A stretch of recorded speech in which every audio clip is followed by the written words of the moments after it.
As many of you guys know, my journey with food has been a rocky one, and of course subsequently my journey with my body and health has also been rocky.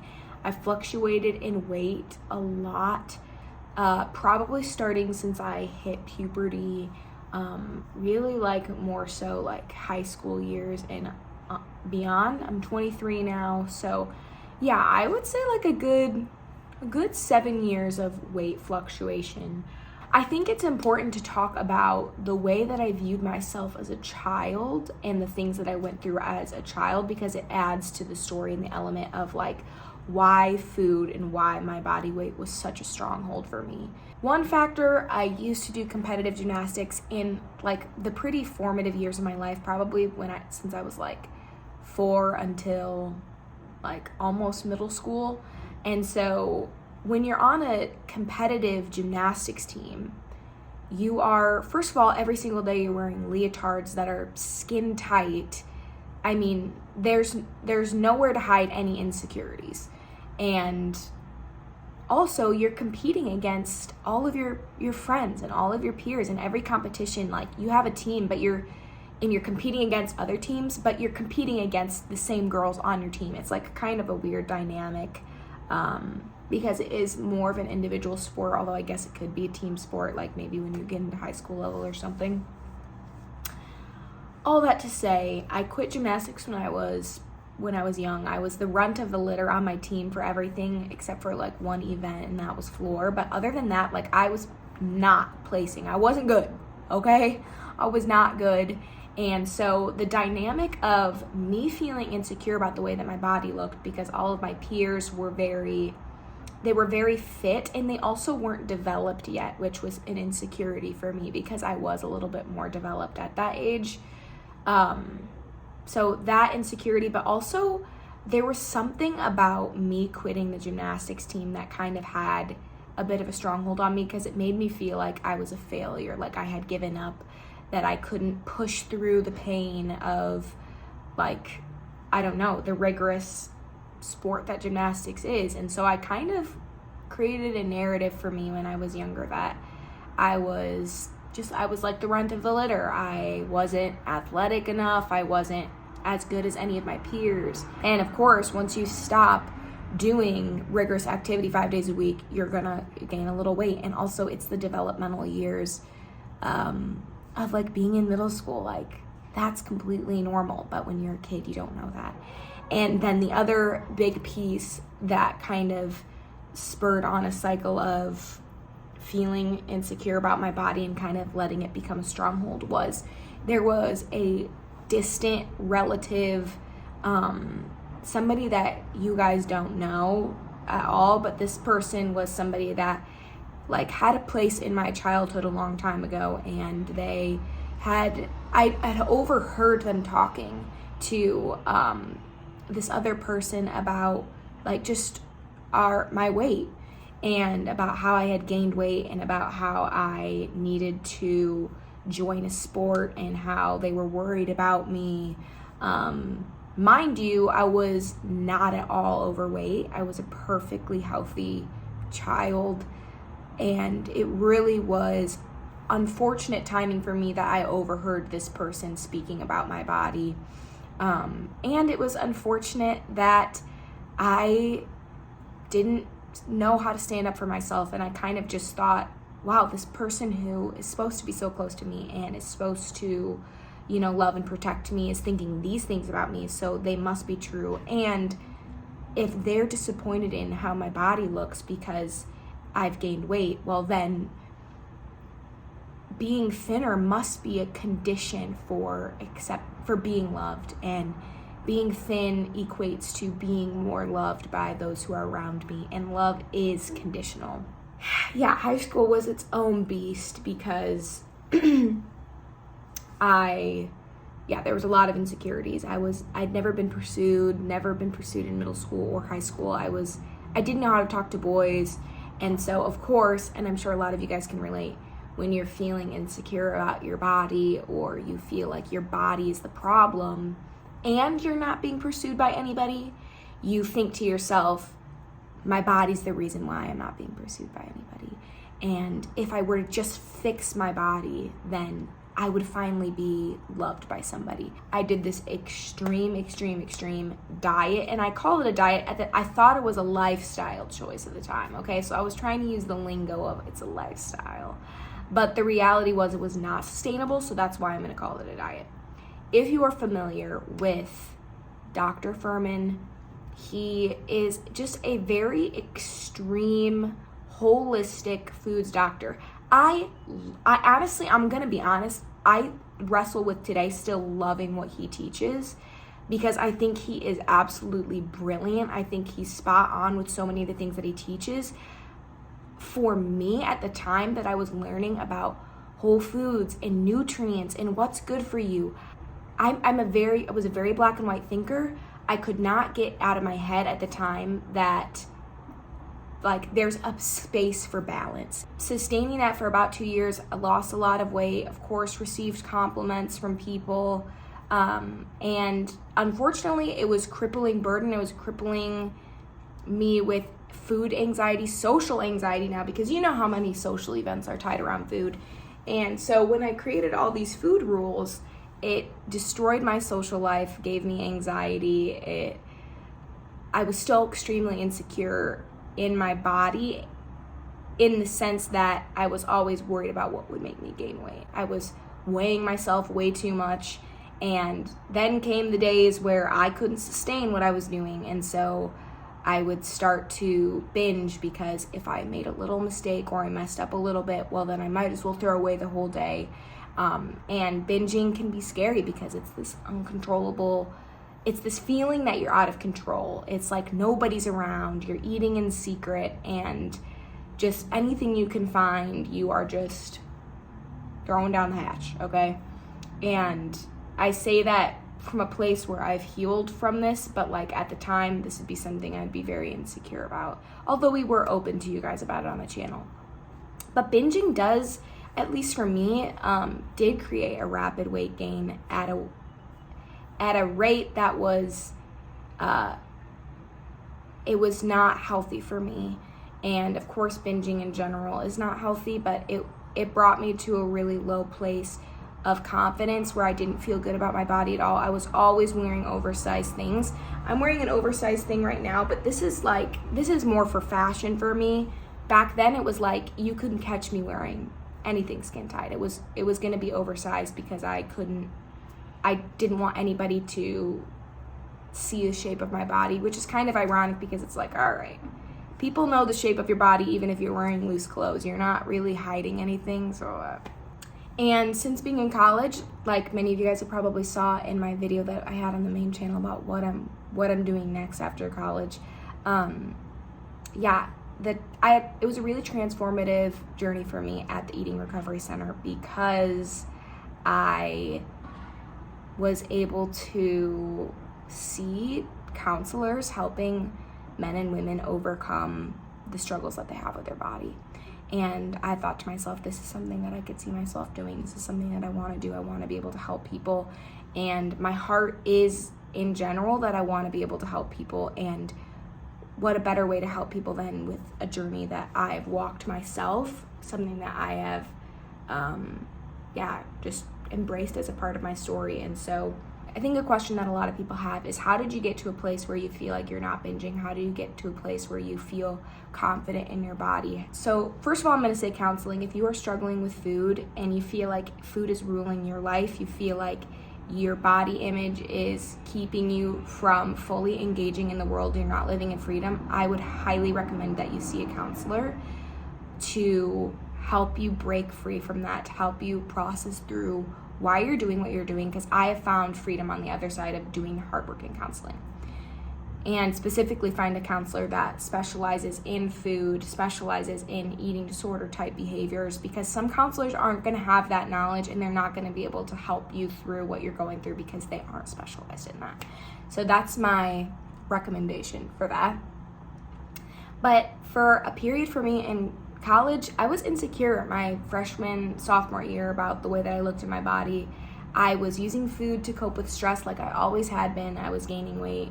And I remember trying to see a life coach that was really into holistic nutrition, but it wasn't working for me because I was stuck in this binging cycle where I was constantly feeling restricted from everything. So I ended up doing intuitive eating.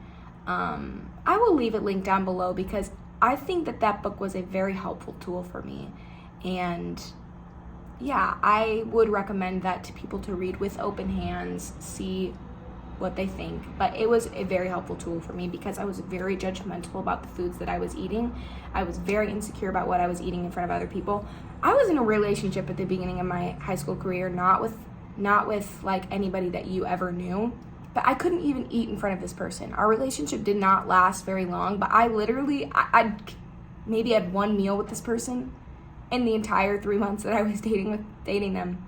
And I was so insecure about the food that I was eating, very hyper aware of what food choices I was having around them. I was not in a healthy place of food whatsoever.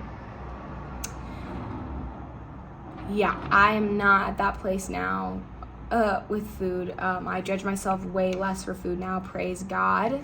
And I do attribute a lot of that to counseling, and I attribute a lot of that to intuitive eating. So allowing myself to learning to listen to my hunger cues again and allowing myself to eat food without judgment. So when I feel like I'm judging myself because I want to have a cookie at 9 a.m., I'm going to take a step back and I'm going to say, you know what? Hunger cues are telling you that that's what you want right now. And before, when I would be a binger, I'd be like, no, I can't eat a cookie at 9 a.m. That's so bad. That's so wrong. It's so embarrassing. So I would eat oatmeal, I would eat a smoothie, I would eat all these, what I would consider health foods, but the craving for the cookie would still be there. So I would just be eating around my kitchen, all these quote unquote healthy things until I'm stuffed, but I still want the cookie.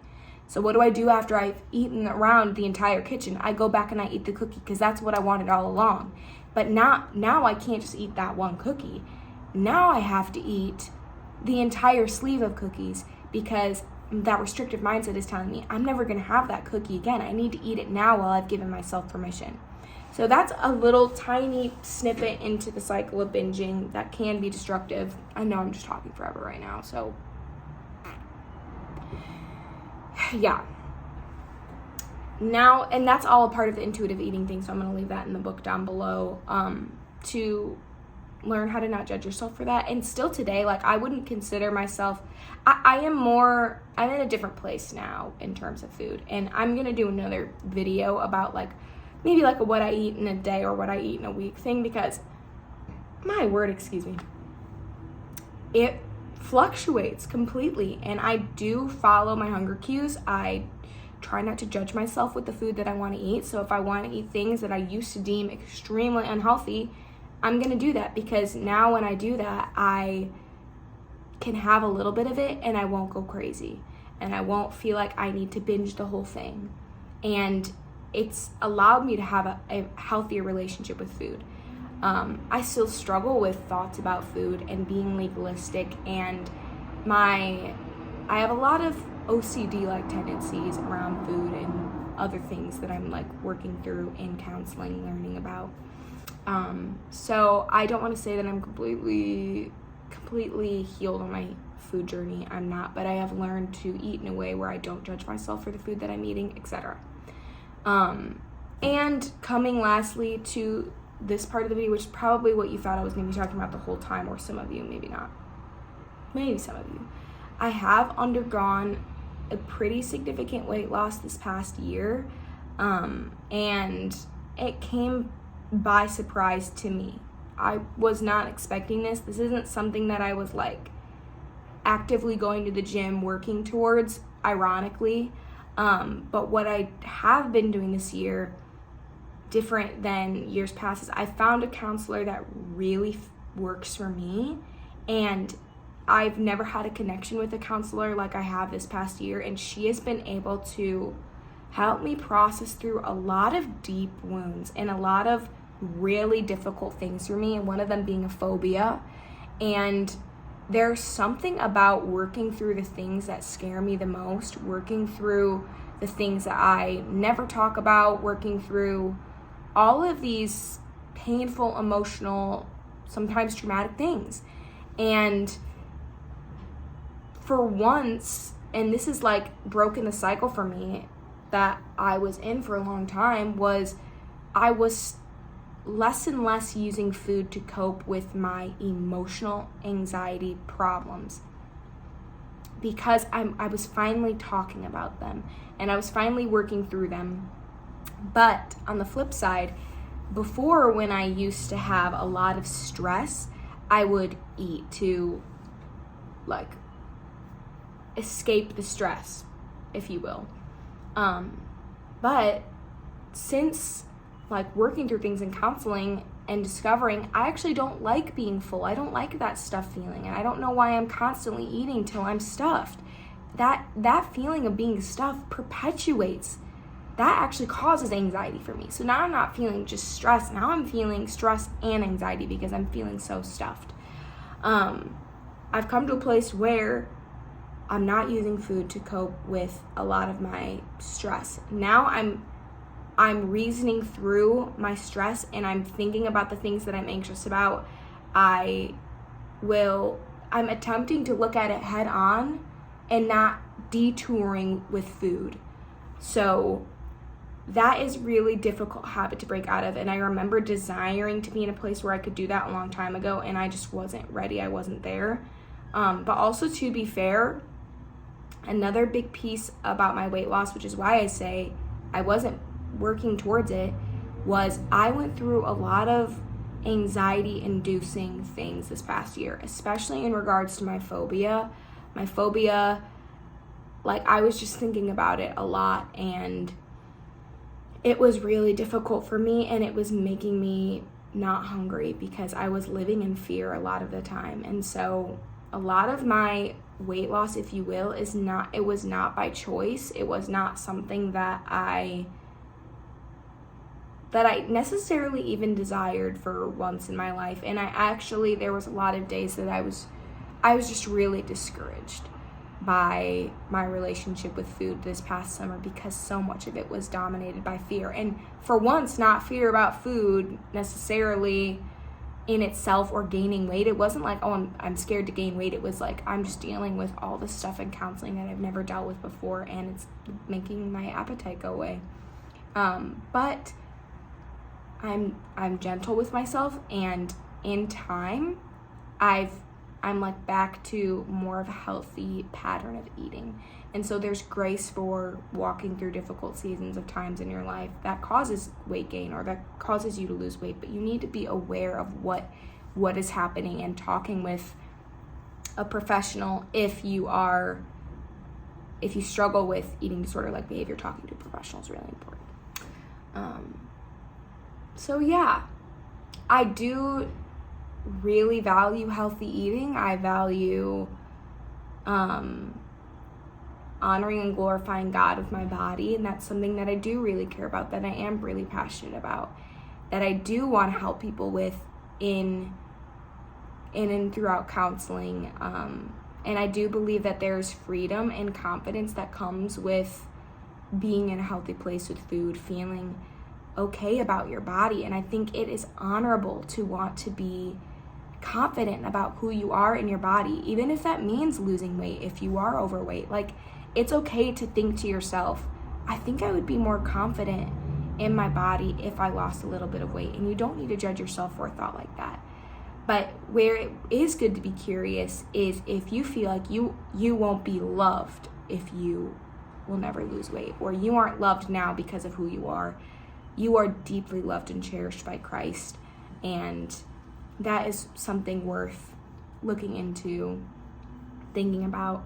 But I do believe that being at a healthy place with food and being in a healthy space for your body is really important for just overall function and health and confidence in living your life. So yeah, that's kind of where I've been with food. Because I've worked through a lot of the eating disorder pieces of my story, I'm now at a place where I can think more clearly about why I want to eat healthy, why that's important to me, and I can do it in a healthy way that's not restrictive, that doesn't cause binging, that doesn't affirm the wrong idea that I'm only lovable if I eat a certain way or if I look a certain way. It's a different place for me now, which I'm so thankful for. It's at more of a healthy place. And I could only get to this place by walking through a lot of dark valleys. So I want to encourage all of you, as you're going through this, to bring Christ along with you, to ask him the hard questions, to wrestle through things, to be honest with him, to cry out to him, to give yourself space to be angry and to grieve and to just cry out like, Abba, where are you? Like, help me. I want to see freedom. I want you to take me there. It's a really hard place to be in an eating disorder and to feel like, is God absent? And I just hope that you guys can find freedom and healing, and that the Lord will show you his face. Like I said, if you have any questions, leave them, comment down below. I would love to respond to them in a future video. I love you all so much. Thanks for listening and for being along this journey of mine. And I'll see you in another Vlogmas. Bye.